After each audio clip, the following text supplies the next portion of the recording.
Everyone, good morning दोस्तों। आज का क्लास होगा आधुनिक भारत का सेक्शन से है, उसमें है गांधी युग से। ठीक है, तो आज का जो हम लोग क्लास में देखेंगे वो गांधी युग से देखेंगे, जो कि 1917 से 1947 के पीरियड को हम लोग बोलते हैं। गांधी जी जब वो दक्षिण अफ्रीका से वापस आए और सत्याग्रह जो उन्होंने यहाँ पे स्टार्ट किया अपना, वहाँ से लेके 1917 से लेके 1947 के बीच को गांधी युग बोला जाता है। तो चलिए दोस्तों, सबसे पहले हम लोग देखेंगे महात्मा गांधी का पृष्ठभूमि क्या रहा है, उसके बाद उनका आंदोलन कौन कौन सा रहा और उसका जरूरत क्यों पड़ा, वो सारी चीज़ को हम लोग एक एक करके डिटेल से देखेंगे। तो सबसे पहले चलिए देखते हैं दोस्तों महात्मा गांधी का पृष्ठभूमि। उनका जन्म 2 अक्टूबर 1869 को पोरबंदर गुजरात में हुआ था। पिता का नाम था करमचंद गांधी, माता का नाम पुतलीबाई गांधी और पत्नी कस्तूरबा गांधी, जो कि 13 वर्ष की उम्र में दोनों का विवाह हो जाता है। ठीक है, उसके बाद गांधी जी अपना पढ़ाई के लिए, लॉ का पढ़ाई करने के लिए, बैरिस्ट्री का पढ़ाई करने के लिए इंग्लैंड चले जाते हैं। पढ़ाई कंप्लीट हो जाने के बाद वो वापस उसके बाद क्या होता है कि वो दक्षिण अफ्रीका जाते हैं।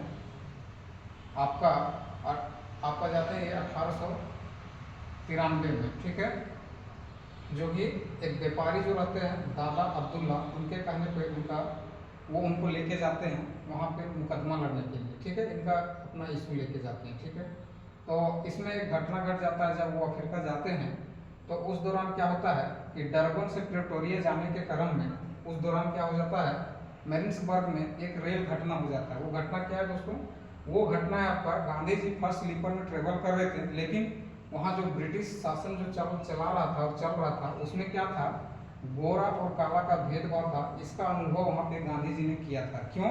क्योंकि उनको जब फर्स्ट क्लास स्लीपर में जब वो सफ़र कर रहे थे तो उनको वहाँ से धक्के मार के उनको निकाल दिया गया था, और ये भेदभाव वहाँ पे वो पहली बार वहाँ पे अनुभव किए थे। और अफ्रीका में ऐसा, दक्षिण अफ्रीका में ऐसा भेदभाव चल रहा था। ठीक है, गोरा और काला का। तो गांधी जी वहाँ पे ये सब कुछ देखते हैं और अनुभव करते हैं। उसके बाद जब वो वहाँ अफ्रीका पहुँचते हैं और 1894 में नाटाल इंडियन कांग्रेस का स्थापना करते हैं। कहाँ पे? दक्षिण अफ्रीका में। उसके बाद 1903 में इनका एक प्रमुख ये चीज़ आता है, देखिए अखबार आता है, क्या आता है आपका, द इंडियन ओपिनियन। बहुत इंपॉर्टेंट है। गांधी जी का जितना भी मैगजीन, अखबार, कुछ भी है, पत्र पत्रिका, उनसे रिलेटेड बहुत सारा क्वेश्चन पूछा जाता है। तो 1903 में क्या करते हैं, अखबार द इंडियन ओपिनियन। उसके बाद 1904 में फिनिक्स आश्रम की स्थापना करते हैं वहीं पे दक्षिण अफ्रीका में। उसके बाद 1906 में प्रथम सत्याग्रह का प्रयोग दक्षिण अफ्रीका में करते हैं। सत्याग्रह कहने का मतलब है इनका जो सत्य और अहिंसा के, इनका अर्थ निकाला जाए तो सत्य और अहिंसा के मार्ग पे चलने वाले को या फिर उसको मानने वाले को, उस विचारधारा को सत्याग्रह का कहा जा सकता है, दिया जाता है। ठीक है, सत्य और अहिंसा के मार्ग पे चलने वाले, यही उनका सत्याग्रह का कंसेप्ट। ठीक है, उसके बाद क्या होता है, 1909 में इन्होंने हिंद स्वराज नामक पुस्तक, इनका जो गांधी जी का था वो बहुत ही इंपॉर्टेंट और लोकप्रिय होता है। ठीक है, जो कि अफ्रीका में रह के ही प्रकाशित करते हैं, दक्षिण अफ्रीका से। ठीक है, ये पुस्तक दक्षिण अफ्रीका से प्रकाशित होता है। गांधी जी का सबसे लोकप्रिय पुस्तक है। कितना बार एग्जाम में पूछा जा चुका है कि हिंद स्वराज जो गांधी जी का पुस्तक है वो मतलब किनसे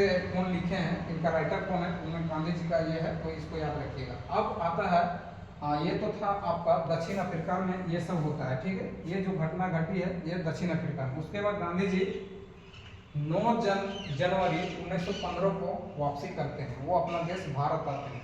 और इसी के दिन जो आप अभी हम लोग मनाते हैं अप्रवासी दिवस, इन्हीं के आने के शुभ अवसर पे और इसी के मतलब उपलक्ष्य पे प्रत्येक वर्ष हम लोग क्या मनाते हैं, अप्रवासी दिवस 9 जनवरी को, याद रखिएगा। उसके बाद क्या होता है, जब यहाँ पे भारत लौटने के बाद इन्होंने गोपाल कृष्ण गोखले को अपना राजनीतिक गुरु मानते हैं। ठीक है, और जब गांधी जी वापस आते हैं तो वो दौर होता है प्रथम विश्व युद्ध का। कब क्या हो रहा था उस समय, 1900, जब ये आते हैं 1915 में आते हैं। ठीक है, और 1914 और 18 के बीच में प्रथम विश्व युद्ध हो रहा होता है। ठीक है, उसी दौरान गांधी जी वापस आते हैं।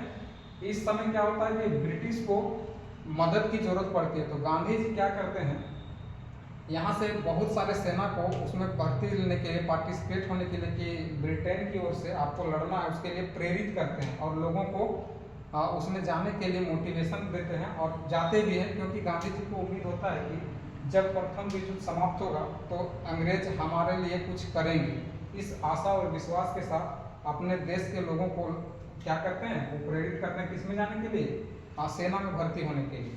तब क्या होता है, जब ये होता है तो क्या होता है, यहाँ के भारतीय लोग क्या करते हैं, गांधी जी को एक उपाधि देते हैं। कौन सा उपाधि दे रहे हैं, ये देखिए क्या देते हैं, भर्ती करने वाला सार्जेंट की संज्ञा दिया जाता है। ठीक है, क्यों, क्योंकि मतलब वो मोटिवेशन करते हैं और सबको वहाँ सेना में जाने के लिए प्रेरित करते हैं। उसके बाद क्या हो जाता है, उसके बाद 1916 में गांधी जी साबरमती आश्रम का निर्माण करते हैं गुजरात में, पहला जब उधर से वापस आने के बाद। फिर 1917 में चंपारण सत्याग्रह होता है, जो कि गांधी जी के लिए यहाँ से टर्निंग पॉइंट होता है। जब भारत में आते हैं इसी आंदोलन से वो इनका जो यहाँ पे सक्सेसफुल आंदोलन होता है चंपारण सत्याग्रह, जो बिहार में है 1917 में, याद रख लीजिएगा दोस्तों दिमाग में। ठीक है, ये डेट बहुत ही इंपॉर्टेंट है और किस जगह पे हुआ वो क्या था ये चंपारण सत्याग्रह। तो चंपारण सत्याग्रह था नील के खेती के ऊपर था, जो 3 कटिया प्रणाली के विरोध में था। वहाँ क्या होता था, 20 कट्ठा जमीन यदि आप खेती कर रहे हैं, उसका 3 कट्ठा में आपको नील की खेती उगाने के लिए जबरन मतलब मजबूर किया जाता था और उगाने के लिए आपको बोला जाता था। जो कि मतलब नील ऐसा चीज था कि नील क्या, नील तो कुछ ऐसा चीज है नहीं, वो तो सिर्फ अपने फायदे के लिए लोग उगाता था। और ब्रिटेन में औद्योगिकरण हो चुका था, तो नील का जो उनका इंडस्ट्री वहाँ उद्योग में जो लगता था कपड़ों को कलर करने के लिए, इसलिए उसको यहाँ से ले जाया जाता था। ठीक है, और तो ये अपने फायदे के लिए सब करते थे। इसके पहले भी नील आपका जो विद्रोह था वहाँ पे सबसे पहले 1860 में बंगाल में, तो वो भी नील का ही था, लेकिन ये चंपारण वाला था। ठीक है, आंदोलन जो हुआ था, जो किसान आंदोलन था। ठीक है, उसके बाद यहाँ पे वो ये भी किसान आंदोलन था। गांधी जी को सबसे पहले यहाँ पे जो वहाँ के नेता थे राजकुमार शुक्ल, उन्होंने आमंत्रित किया और ये आंदोलन दोस्तों बहुत ही सक्सेसफुल हुआ गांधी जी का ये सत्याग्रह। क्योंकि इस आंदोलन का जो परिणाम हुआ वो क्या हुआ कि 25% तक लगान को माफ कर दिया गया, 25% लगान को माफ कर दिया गया। उसके बाद फिर उनका अगला जो रहता है गांधी जी का 1918 में अहमदाबाद नील मजदूर का जो भूख हड़ताल होता है उनपे ये शामिल होते हैं। भूख हड़ताल में मतलब शामिल होते हैं, पहली बार वो भूख हड़ताल करते हैं इसी दौरान। कहाँ पे, 1918 में अहमदाबाद नील मजदूर के आंदोलन में। उसके बाद क्या होता है, 1918 में ही खेड़ा आंदोलन। ठीक है, खेड़ा आंदोलन होता है, इसमें सरदार वल्लभ भाई पटेल का साथ देते हैं कौन, गांधी जी, वहाँ भी जाते हैं 18 में खेड़ा आंदोलन। उसके बाद खिलाफत आंदोलन होता है। खिलाफत आंदोलन 1919 से 22 तक चलता है दोस्तों। ये भारत में अली बंधु के द्वारा किया जाता है। लेकिन इसका क्या होता है, ये खिलाफत आंदोलन क्या है, जो कि तुर्की में जो क्या है कि तुर्की में मुस्लिमों के एक नेता सर्वव्यापी नेता माने जाते थे, और वो जो पद था खलीफा का पद, वो वहाँ पे समाप्त के लिए और उसकी अवहेलना और उनका ब्रिटिशर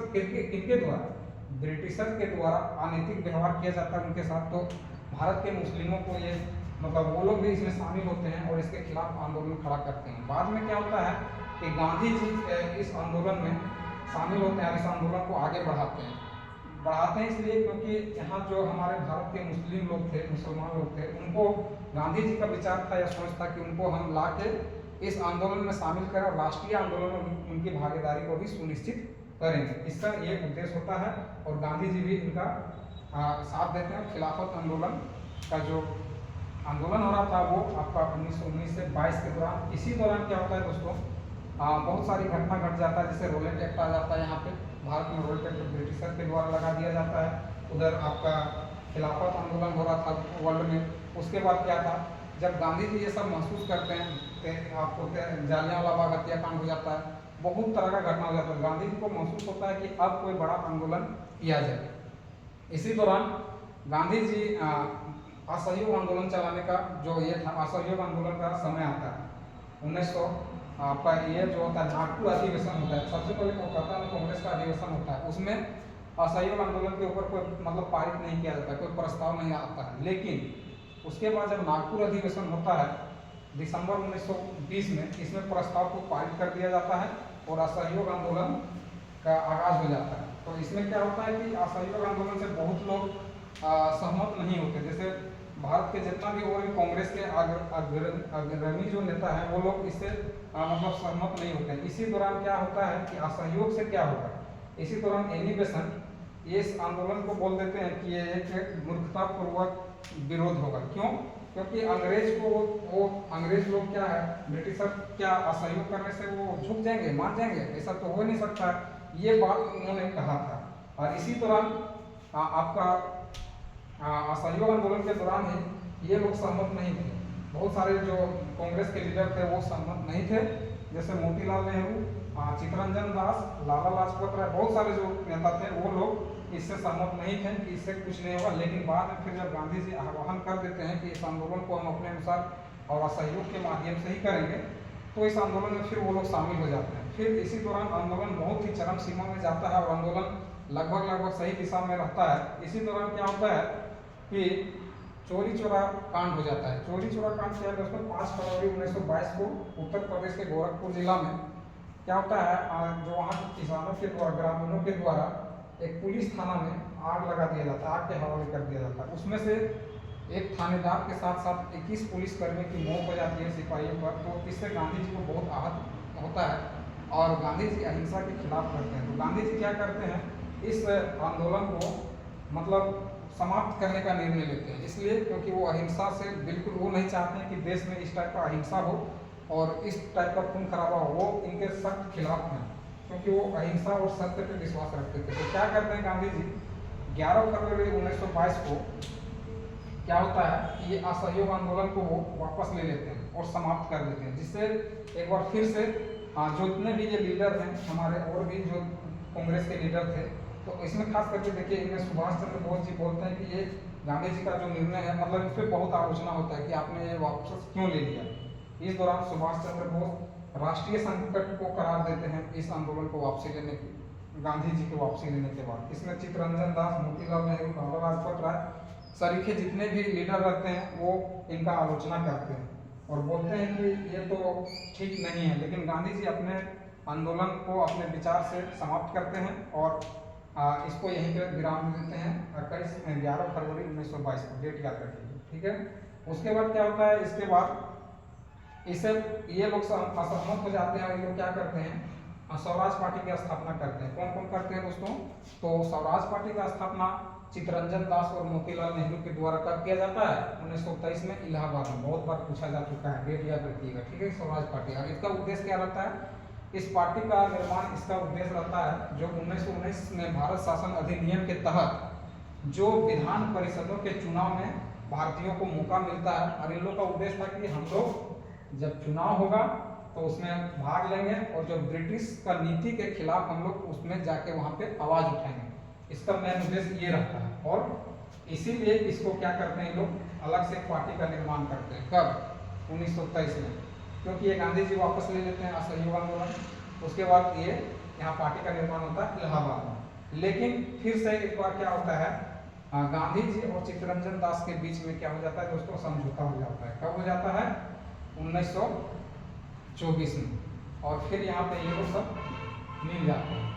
तो ये हम अभी आधा आज का वीडियो में गांधी जी का जो है, गांधी युग का जो है उसको हम आधा देखेंगे, आधा ही आज करेंगे। उसके बाद अगला जो क्लास होगा उसमें हम लोग देखेंगे सविनय अवज्ञा आंदोलन, गांधी इरविन समझौता, ठीक है। इसमें जितना भी तरह का होगा 1930 से 24 के बीच में जो चलता है, सविनय अवज्ञा आंदोलन, नमक कानून, नमक सत्याग्रह, गांधी इरविन समझौता, क्या मांग था आपका, क्या क्या इसमें हुआ, और गोलमेज सम्मेलन इसी में आता है दोस्तों। 1930, 31 और 32 का जो ईयर होता है उसमें गांधी जी सिर्फ 1932 वाले में शामिल होते हैं, दूसरे में पहला और तृतीय में शामिल नहीं होता है। उसका जो हम लोग वीडियो देखेंगे उसमें आगे देखेंगे। और सविनय अवज्ञा आंदोलन, भारत छोड़ो आंदोलन, लास्ट में भारत की आजादी तक का जो होगा गांधी जी का जो आंदोलन रहा वो सबको देखेंगे। तो वीडियो आज से लंबा हो जाएगा, तो हम चाहते हैं कि आज जो है वो यहीं पे समाप्त करते हैं। तो चलिए दोस्तों, आज का वीडियो हम यहीं समाप्त करते हैं। वीडियो को दोबारा से यदि आपको नहीं समझ में आता तो दोबारा से देखिएगा और आराम से देखिएगा। बहुत ही स्पष्ट लिखा हुआ है, बहुत ही इंपॉर्टेंट चीज़ इसमें लिखा हुआ है। स्टार्टिंग से फेज वाइज लिखा हुआ है, इसको बिल्कुल ही शुरू से अंत तक देखिएगा। चलिए दोस्तों, जय हिंद।